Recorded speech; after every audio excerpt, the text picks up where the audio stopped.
sobre el desarrollo de la doctrina cristiana según la enseñanza del santo cardenal Newman. Y como lo recordamos todos, él estableció 7 notas para diferenciar un desarrollo auténtico del cristianismo de una corrupción.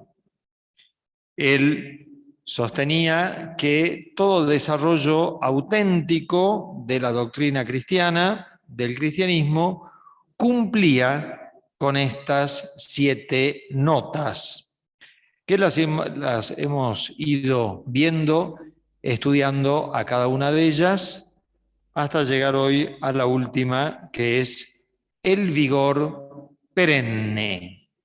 Es decir, la doctrina cristiana tiene un vigor, tiene una fuerza que se mantiene siempre y que está siempre. De ahí justamente el nombre, el vigor perenne. Dice Newman que esto contrasta directamente con lo que es la vida de las corrupciones del cristianismo. Y él dice que toda corrupción tiene justamente corta vida, tiene corta duración, aunque a veces tarde en desaparecer del... Bien, un momento. La llave.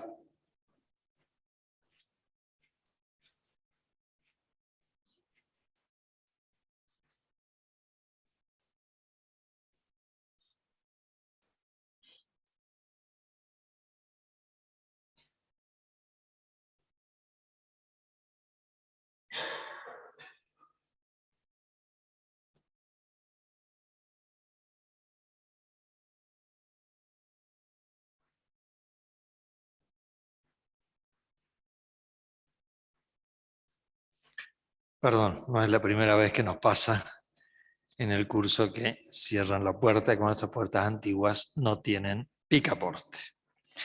Bien, decía que a veces el periodo en que una corrupción desaparece no es tan corto. A veces es un periodo corto, a veces es un periodo más largo. Yo recuerdo cuando hacía la tesis sobre el cardenal Newman, me hizo como director de tesis un sacerdote inglés, justamente que había estudiado en Oxford y que era un gran conocedor de Newman. Y hablando del anglicanismo, él me decía, todos le decretan ya la muerte, la desaparición al anglicanismo, pero no termina de desaparecer. Lo mismo podríamos decir del protestantismo en general. Está sufriendo un proceso de desaparición, pero justamente un proceso largo. Igualmente, en algún momento va a terminar y en algún momento va a desaparecer, porque es característica, dice Newman, de toda corrupción de la doctrina cristiana tener una corta duración, ya sea porque desaparece enseguida o porque tiene un proceso de desaparición que tiene una cierta duración, pero que finalmente desaparece. Y a raíz de esto, Newman tiene una frase que verdaderamente tiene que hacernos pensar, porque él dice que no es una objeción válida decir que el mundo ha estado siempre corrompido y que todo se corrompe y que todo está llamado a desaparecer. porque justamente nosotros estamos hablando de algo que es lo contrario, o sea, algo que no desaparece, algo que no pierde su vigor, como es nuestra religión, como es el catolicismo.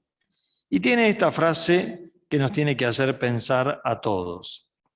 Dice, en efecto, si esto es verdad, sin embargo, el mal no llega nunca a un punto tal que sobreabunde, porque interviene siempre a contrastarlo desde el externo la fuerza de la verdad y de la virtud que lo tiran atrás. Pero si se removiera del mundo a la Iglesia, el mundo llegaría en breve tiempo a su fin. Esta es una frase, no está quizás totalmente referida a nuestro tema, pero es una frase que es bueno que todos la retengan y que todos la conserven, porque a veces es tan fuerte la crítica que se le hace a la Iglesia Católica y a los cristianos, que estamos convencidos que en cuanto tales, o sea, en cuanto católicos, formamos parte de este mundo corrompido. Y sin embargo no es así. La Iglesia Católica es la que mantiene a este mundo con vida.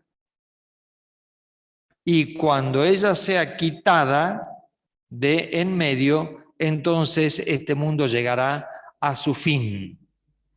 Es la idea que el cardenal Newman pocos años antes había desarrollado en sus famosos sermones sobre el anticristo, a los cuales le dedicamos ya hace unos cuantos años todo un curso, y que es un texto sobre el que siempre hay que volver. Es decir, la Iglesia es la que impide que este mundo se desintegre con sus enseñanzas, con su doctrina, con su verdad, impide que la corrupción del mundo y el pecado del mundo lleguen a su extremo, que siempre es el extremo disolvente.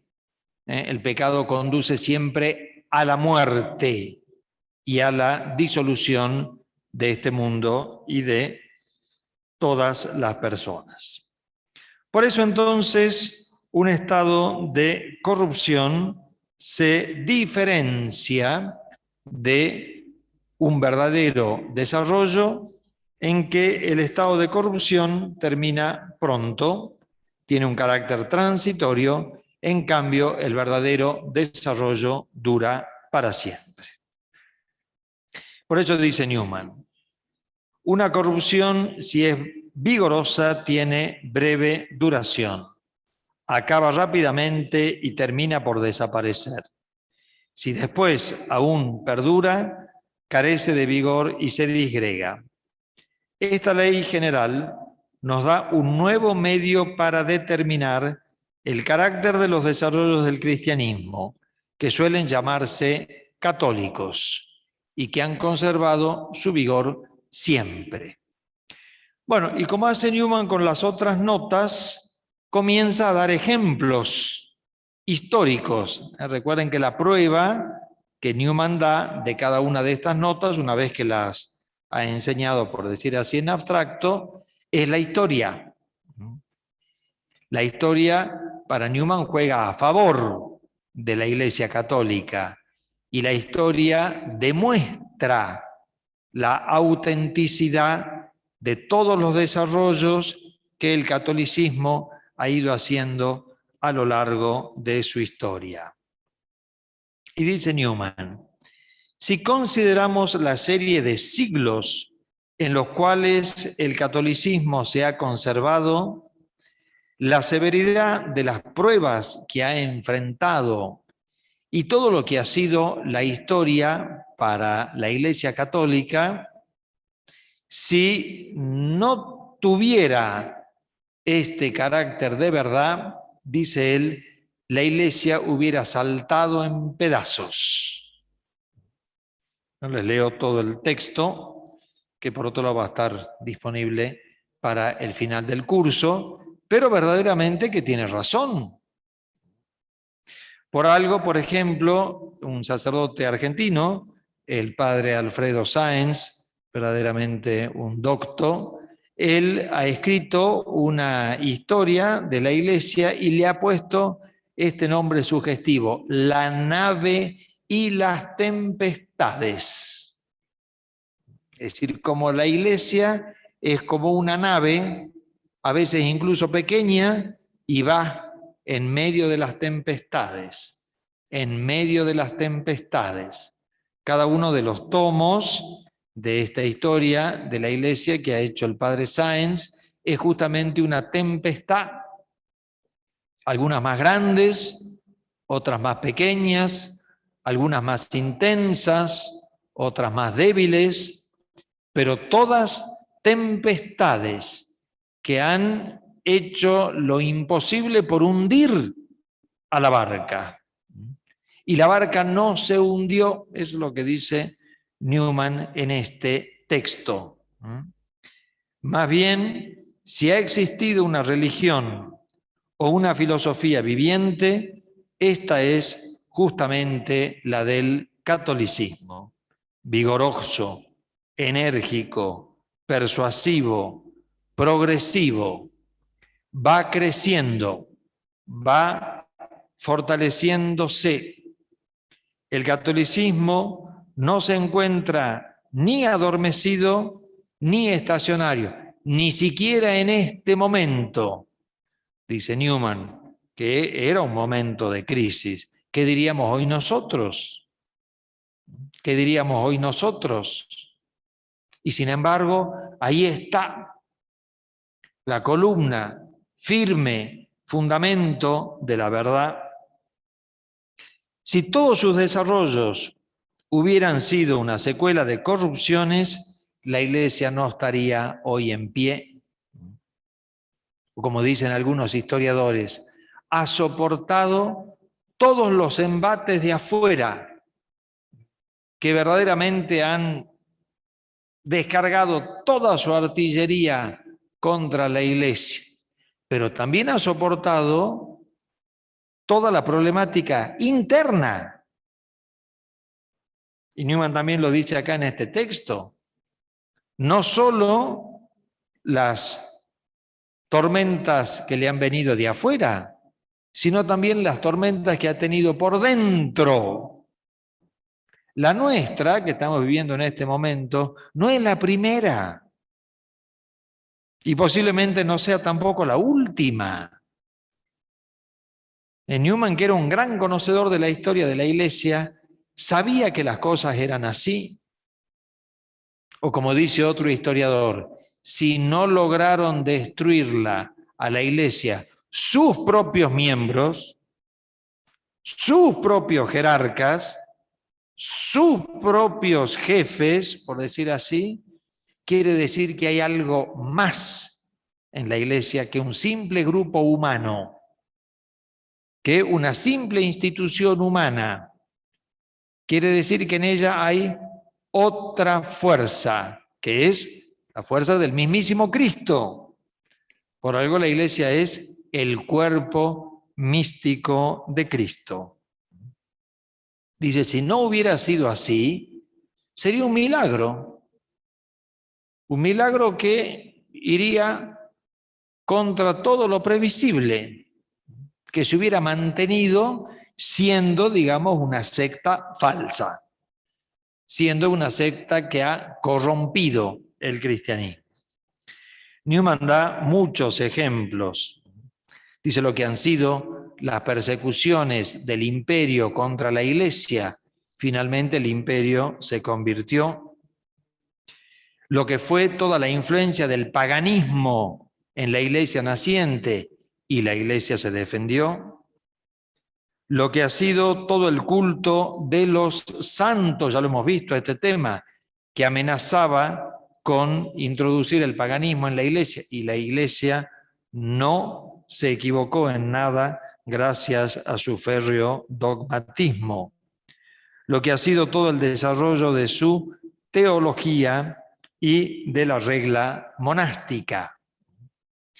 Y dice Newman, todo esto no se hizo pacíficamente, no se hizo sin problemas, sin luchas, sin sobresaltos, sin guerras. Todo ha sido con guerras, todo ha sido con sobresaltos, todo ha sido con ásperas discusiones, todo ha sido con tremendas controversias, siempre ha sido todo así. Y unos se iban equivocando y otros no, y unos decían una cosa y otros decían otra, y así en medio de toda esta guerra se iba abriendo paso el verdadero cristianismo e iba llegando hasta su equilibrio. La fe católica debió afrontar una serie de tempestades, una después de la otra, y osciló como una nave golpeada por las olas. Grandes porciones de la cristiandad, una después de la otra, cayeron presas de la herejía o del cisma. Las iglesias que tenían mayor prestigio y las escuelas más autorizadas venían a caer en grandes errores. 3 papas, Liberio, Virgilio y Honorio, dejaron a la posteridad la carga de defenderlos. Son papas que han estado prácticamente al borde de la herejía, y por eso dice, la historia de la Iglesia tiene que encargarse de defenderlos. Yo tengo un librito ahí sobre el Papa Honorio, y dicen, bueno, en realidad sí, estaba en el error, pero no tanto, claro, porque es un escándalo decir, y no se puede decir, que un papa haya sido hereje, pero Newman muy bien lo dice aquí, legaron a la posteridad el deber de defenderlos, porque sus figuras están ahí, dudosas. Sin embargo, estos desórdenes no llegaron a interrumpir siquiera el progreso continuo y seguro de la ciencia sagrada, que desde la fe implícita llegaba a su enunciado formal. El más mínimo paso en falso habría precipitado todo el sistema de la doctrina cristiana en una confusión irreparable. En cambio, las cosas sucedieran como si hubiera habido, para hablar humanamente, una sola inteligencia individual que haya sido la guía en semejantes tempestades. Ahí está el vigor. Ahí está el vigor, ahí está la fuerza que hizo que la Iglesia avanzara, como avanza también ahora, pero en medio de la lucha, pero en medio de la tempestad. Pero ella es heredera de todos estos desarrollos que se han ido dando, uno después del otro, y que no han ido debilitándola, sino que han ido fortaleciéndola. Ahí está el misterio. Newman no se detenía en las apariencias, sino que iba al fondo de la historia, como tenemos que hacer nosotros. Nosotros también tenemos que hacer exactamente lo mismo. Los miembros de la Iglesia, nosotros mismos, son como motivo de escándalo para nosotros y nos hacen trastabillar y nos hacen pensar que todo se viene abajo. Pero Newman no se detenía en el detalle. Newman no se detenía en las apariencias, se daba cuenta que detrás de esa problemática había una fuerza oculta, la fuerza del mismísimo Cristo, la fuerza de la verdad, el esplendor de la verdad, como la famosa encíclica de Juan Pablo II, Veritatis Splendor. La verdad tiene un poder en sí misma. Por eso siempre se dice que se impone por sí misma. No hay que imponerla a la fuerza, sola se impone. Y así es la verdad católica. Sola va en el medio de todas estas tempestades y ahí se va imponiendo, sola se va imponiendo, sola va mostrando su esplendor, su luz. Solamente rechazan la luz aquellos que tienen la voluntad expresa de rechazarla. Pero el esplendor está ahí. Me decía una persona, ¿cómo puede ser posible que Occidente se empecine en rechazar las grandes verdades que enseña la Iglesia Católica? Se refería sobre todo al tema de la vida, ¿no? Y a todas las enseñanzas morales de la Iglesia con el tema de la vida, aborto, la biología, bueno, etcétera, etcétera. Y bueno, yo le decía, la voluntad todo lo puede. Cuando la voluntad está obcecada en rechazar algo, lo va a rechazar, aunque aparezca con toda su luz. Porque me decía, hasta China, que es un país comunista, ha prohibido el aborto. Bueno, porque quizás ellos son más prácticos y han hecho números y se han dado cuenta que se están quedando sin población y 1 más 1, 2 rechazaron el aborto. Nosotros en Occidente estamos peor. Estamos peor, tenemos una tasa de natalidad más baja, pero sigue esa oposición a la verdad. Pero la verdad sola se va imponiendo, ¿ven? Sola va mostrando su esplendor. Miren cómo el Papa Pablo VI publicó la encíclica Humane Vitae contra la contracepción, el control de la natalidad. Todos se oponían. El mundo se le oponía, la iglesia se le oponía, sus colaboradores se le oponían. Y él sacó la encíclica profética. Después de cuántos años, de 40 años, 50 años, la misma ciencia le da la razón. Y se ven los resultados de ese manejo nefasto del cuerpo humano y de la sociedad, porque también son políticas sociales, aunque la ONU las siga imponiendo, pero la verdad está ahí y eso vigoriza a la iglesia. Muchos dicen, ¿quién sigue las enseñanzas morales de la iglesia? ¿Quién las sigue? No las sigue nadie. Bueno, pero el mundo está como está. Deshecho, desarmado, familias enteras, generaciones enteras. ¿Y quiénes son los que viven? Y los que han llevado adelante la verdad moral también de la iglesia. Por eso uno a veces tiene temor. Uno tiene temor, tiene miedo. Piensa que todo lo que tenemos nosotros para enseñar como católicos no tiene valor, que todo el mundo lo rechaza. Pero ven, esa es la apariencia. Detrás de la apariencia hay que ver este vigor que el catolicismo ha tenido siempre y que es, como dice Newman, casi la única fuerza dogmática y moral que hay en este mundo, porque todo lo demás se viene abajo. Dice Newman, la autenticidad de los desarrollos católicos es aún más evidente si los comparamos con la historia de otros sistemas doctrinales. Las filosofías y las religiones del mundo poseen todo su momento de moda y no son más que anillos de una cadena.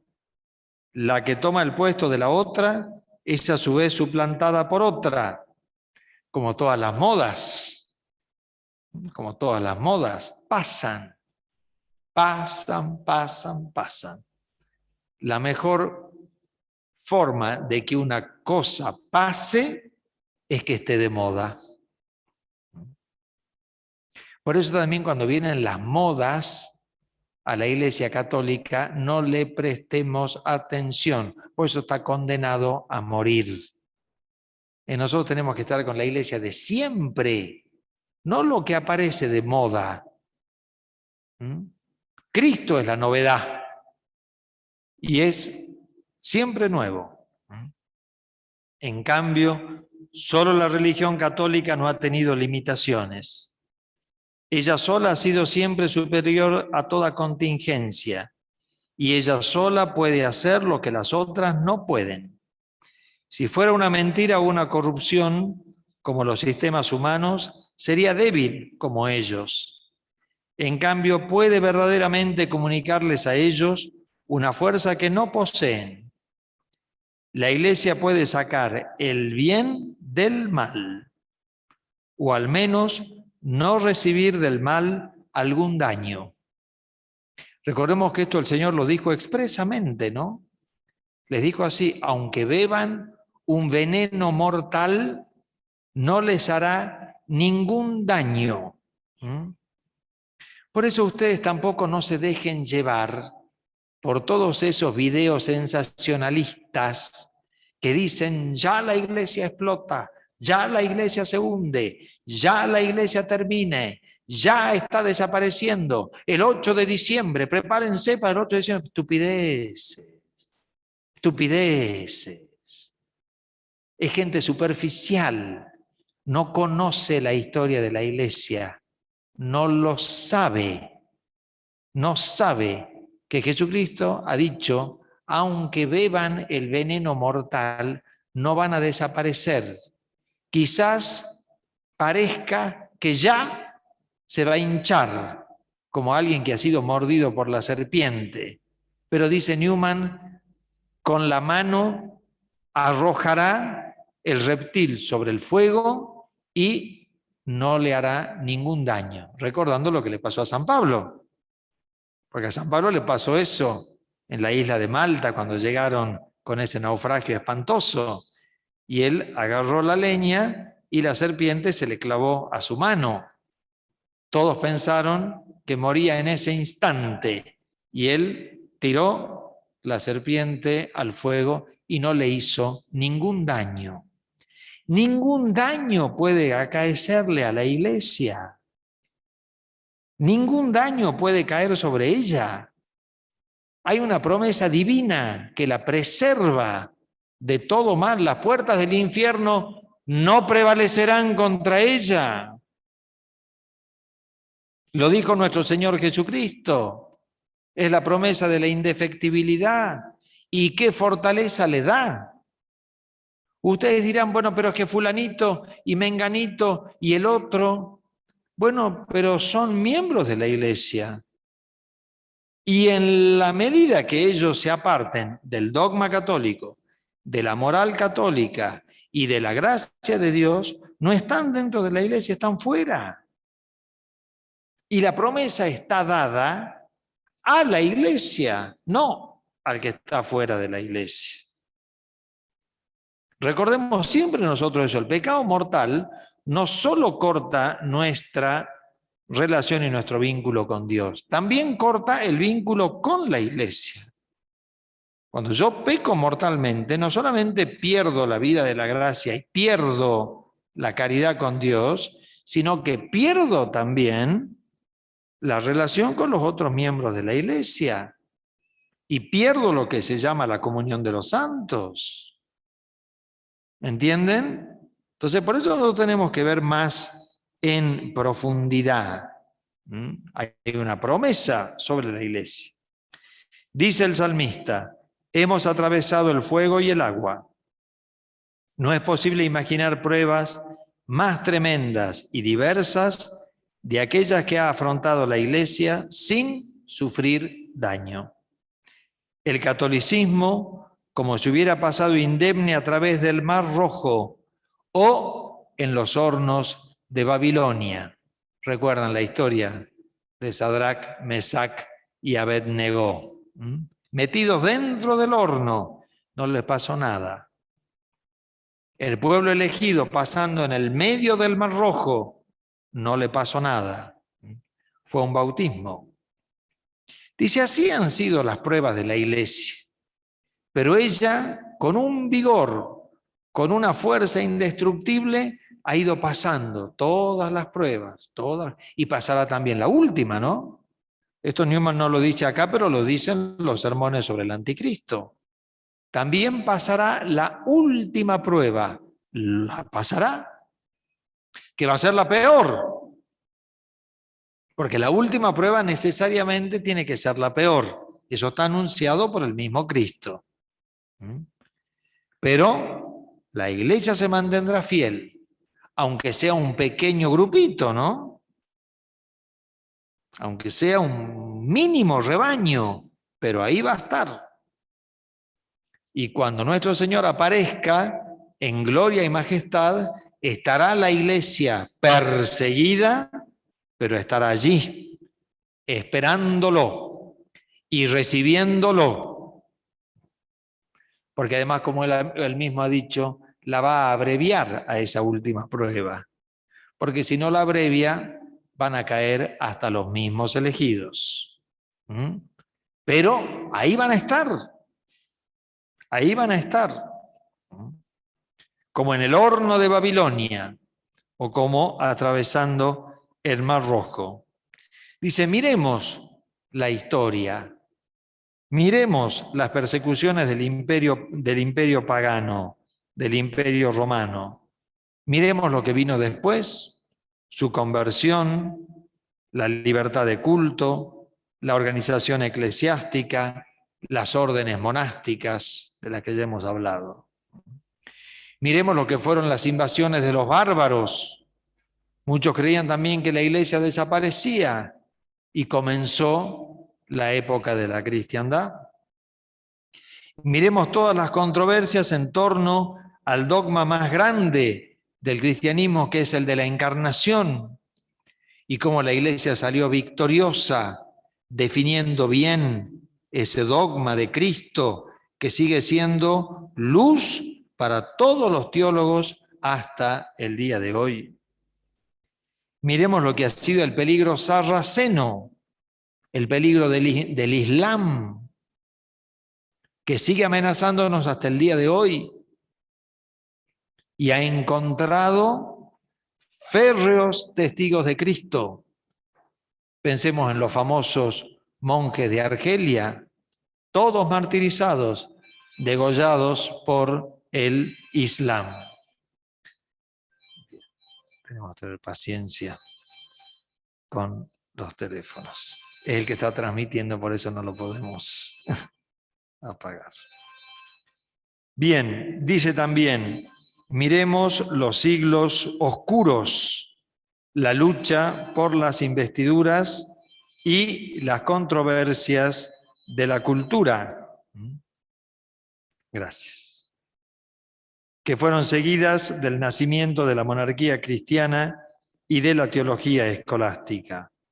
Y miremos las controversias con los protestantes que ocasionaron ese gran renacimiento de la Iglesia del siglo XVI, la gran reforma católica. Y lo mismo va a pasar en nuestro tiempo. Lo mismo va a pasar en nuestro tiempo. Pero nosotros tenemos que ser fieles a la Iglesia, que a lo largo de todos estos siglos, en el mismo momento que era atacada, en el mismo momento ella se recuperaba y volvía a mostrar toda la fuerza de su poder. Y termino con esta frase que es verdaderamente notable y que nos da a nosotros también como esperanza y como consuelo en el tiempo en el que vivimos, que pensamos que estamos a la deriva y pensamos que todo va hacia el naufragio. Dice Newman, es verdad, han existido tiempos en los que bajo la presión de causas exteriores o interiores, la Iglesia ha sido precipitada en un estado similar al, diríamos, al delito, a la maldad. Sin embargo, sus maravillosas recuperaciones, justo cuando el mundo creía de haber triunfado sobre ella, son una prueba ulterior que en su sistema de doctrina y de culto, que es fruto de desarrollo, no existe corrupción. Si la corrupción es una desorganización incipiente, es también cierto que el retorno improviso y completo al estado original de salud, después de una pausa, es mucho menos concebible para una corrupción que llegue a mantenerse en el tiempo. Pues bien, este es el caso de aquellas recuperaciones de las que he hecho mención. Las recuperaciones de la Iglesia después de un periodo de crisis, después de un periodo de decadencia, después de un periodo que parecería así de desorganización. Después de haber hecho esfuerzos violentos, el hombre se siente agotado y se duerme. Pone el ejemplo del enfermo, ¿no? O sea, como si la Iglesia se enfermara y quedara así como postrada, como enferma. Después de haber hecho esfuerzos violentos, el hombre se siente agotado y se duerme. Se despierta después como estaba antes, habiendo recuperado las fuerzas en esta privación temporal de su actividad. Semejantes fueron el sueño y el despertar de la Iglesia. Miren qué imagen. Semejantes han sido el sueño y el despertar de la Iglesia. En su camino ella tiene pausas y casi suspende sus funciones. Miren lo que dice Newman, ¿no? Casi como que suspende sus funciones. ¿Cuáles son sus funciones? Enseñar, predicar el Evangelio, santificar, es decir, dar los sacramentos, celebrar los sacramentos y gobernar, ¿no?, a la Iglesia y a todo el rebaño de Cristo. Dice, la Iglesia suspende sus funciones, dice, no hay periodos en los que es así, ¿no? La verdad no se anuncia, el Evangelio se calla, las grandes verdades de nuestra fe silenciadas, los sacramentos, lo mismo, acuérdense el año pasado. Acuérdense, no había sacramentos, no había confesiones, no había misa, no había catequesis, no había primera comunión, no había confirmaciones, ¿no? Y el gobierno, todos como a la deriva, no había un gobierno, no había una indicación, no había una orientación, nadie sabía qué hacer. Miren cómo lo decía Newman, 1845, bueno, un gran conocedor de la historia, gran conocedor de la historia. En su camino tiene pausas y casi suspende sus funciones. Decimos casi porque obviamente se siguen cumpliendo, pero de una manera casi imperceptible. Después se reprende y es aún ella misma. Todo está en su lugar y pronto para la actividad, porque ahí están sus reservas. Ahí está todo. Todo está ahí. Todo, la verdad, la gracia, el mando, la institución, todo. Después se reprende y es aún ella misma. Todo está en su lugar y pronto para la actividad. La doctrina, las prácticas, el prestigio, los principios, la organización disciplinar están donde estaban antes. Si se han dado cambios, parece que ellos han intervenido solo para consolidar o por adaptación. Todo es preciso y determinado. Todo manifiesta una identidad incontestable. En realidad, una de las acusaciones más difundidas, aún hoy dirigida a la Iglesia Católica, pretende que ella aparece como incorregible. En efecto, no puede cambiar. Si nos atenemos a las palabras de San Atanasio y de San León, no cambiará nunca, dicen los controversistas o los alarmistas de nuestro tiempo. Y sí, porque ustedes recuerden lo que hemos dicho a lo largo de todo este curso, lo que se desarrolla es la idea cristiana, o sea, lo que es el cristianismo. Y eso no puede cambiar. Eso ha sido dado por Cristo a la Iglesia de una vez para siempre. A lo largo de los siglos, lo que se desarrolla es esa idea. Y por eso lo que nosotros tenemos que constatar desde el principio hasta el final es que se haya mantenido la misma idea del cristianismo, o sea, el mismo cristianismo que fundó Jesucristo, con su doctrina, con su gracia, con su disciplina. Eso tiene que mantenerse siempre lo mismo, aunque a lo largo de los siglos parece como que se ha agigantado, pero en realidad no se ha agigantado, se ha mostrado todo lo que no se veía. Por eso es que la acusación a la Iglesia es esa, es incorregible. Es incorregible. Y a veces los que buscan los modernistas es que la Iglesia cambie, justamente contestando esa acusación, que les duele, se ve. Entonces dicen, no, la Iglesia tiene que cambiar y adaptarse al hoy para que sea aceptada. No, no. La Iglesia es incorregible. ¿Por qué? Y porque es el cuerpo místico de Cristo. Y es Cristo. Y Cristo es incorregible. Y así como molestó en aquel momento, molesta ahora y molestará al final. Porque otros quieren venir a ocupar su lugar. Y su lugar Cristo no se lo puede dar a nadie. Porque solamente Él es el Salvador del mundo.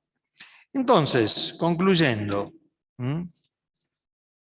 dice Newman, estos son, entre otros que podrían anotarse, los 7 criterios que se pueden aplicar a una idea para establecer si se trata de un desarrollo auténtico o una corrupción.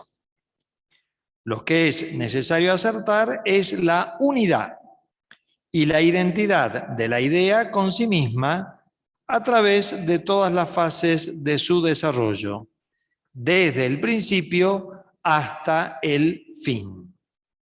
Y estos 7 criterios sirven para probar que la idea ha permanecido siempre única e idéntica durante todo el proceso de desarrollo.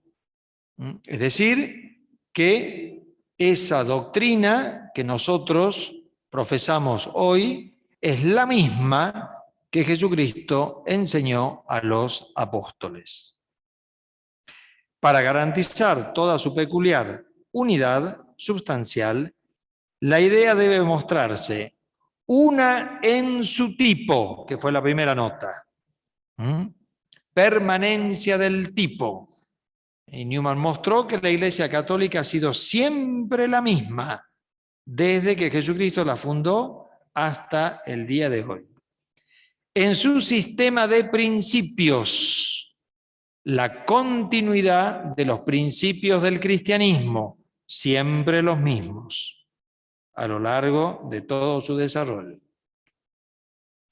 En su poder de unificación de lo que le viene del exterior, el poder de asimilación que tiene la doctrina cristiana de todos los elementos que le vienen del exterior. En su coherencia lógica, como de una verdad se desprende otra y después otra y después otra y después otra. En el testimonio que sus primeras fases rinden a las más recientes. la anticipación de su futuro, en la garantía que sus desarrollos posteriores dan a sus desarrollos antecedentes, en la conservación del pasado. Y finalmente, en el hecho que coexisten en ella vigor y duración, lo que equivale a decir su tenacidad o su poder. Ahí están las 7 notas. Con lo cual ustedes dirían, bueno, hoy terminamos el curso. Pero no es así. No es así. Y por eso, a la próxima reunión, que sí será la última, tenemos que dedicarle un punto especial de toda esta doctrina de Newman, que él lo descubrió enseguida, que es el tema del magisterio de la Iglesia. Importantísimo tema. Newman dice, nosotros tenemos esta explicación racional, podríamos decir, una explicación racional, filosófica, teológica, de cuáles son las notas de un verdadero desarrollo. Bien, pero nosotros estamos tratando de algo que es en sí mismo sobrenatural, porque el Evangelio es la revelación de una verdad divina y sobrenatural. Por lo tanto, la instancia última de autenticidad de todo desarrollo del cristianismo tiene que ser una instancia sobrenatural y no natural. No se contradicen una con la otra, se dan la mano una con la otra. Lo que va a decir el magisterio de la Iglesia coincide con este razonamiento, con este desarrollo del cristianismo, pero agrega un elemento sobrenatural.